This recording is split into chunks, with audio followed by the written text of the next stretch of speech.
Hey, John Crestani here, online marketer, entrepreneur, and I'm going to be showing you in this lesson how to start a website business. I've run numerous websites, I actually own hundreds, and I've been doing this for years and made millions of dollars, and I'm going to show you the simple three-step process for starting a website-based business. I'm going to be showing you what to do, where to do it, and how you can make money. So let's get into this, and there's going to be a bonus tip at the end where I'll show you how you can make multiple streams of income from your, like me, you love the idea of having a website-based business for a number of reasons. One, it works while you sleep. Number two, it doesn't complain. And number three, it can make you money a number of different ways and it's all automated. So let's get into how to start a website business in this. And if you're not familiar with me, I've been running an internet business. I've been a full-time entrepreneur since 2012 is when I quit my job. September 2012 is when I quit my job. Now, the first step to starting a website-based business is you have to register a domain, okay? Real obvious thing, but you can go to different sites such as GoDaddy. Top recommended hosting company is down below, but basically you'll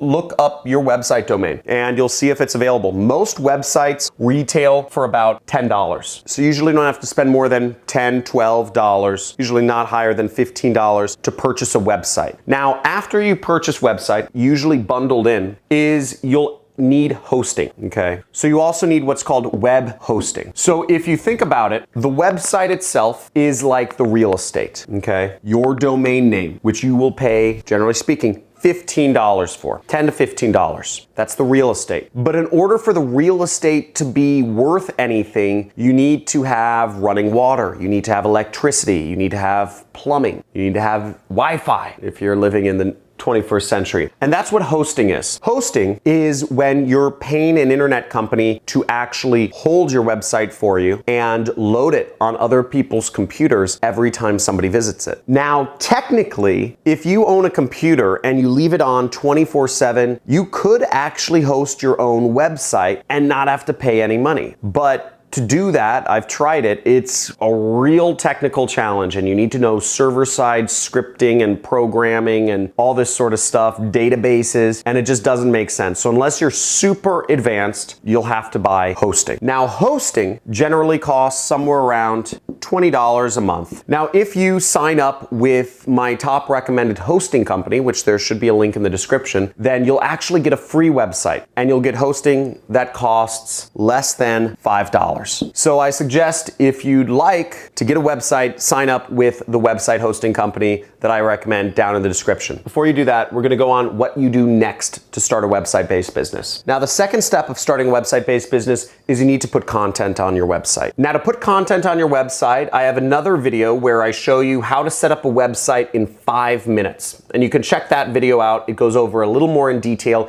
exactly how I show on my computer how to put content on your website and how to set up your website if you use my top recommended hosting provider. But some good tips on doing content on your website is, generally speaking, people put blog posts on. They write words. But Matthew Woodward, who's a pretty popular blogger talking about how to create website-based businesses, gives a few different suggestions here. So first off, the difference between good content, bad content is good content is in-depth, provide value. And we'll talk about this a little bit later when we get into my pro tips, but offer more value on the subject than you see other people doing. One thing to not do is do not stuff it with keywords, because you heard that putting a ton of keywords in your article or your blog post or your whatever it is gonna help you out. Stuffing keywords does not work. Some other things that don't work is doing a very short article, making it super spammy and full of links, and having no multimedia. What I suggest you do is, just as Matthew says, use all three content forms, meaning text, image, and video. Also, keep your article up to date. If you're doing a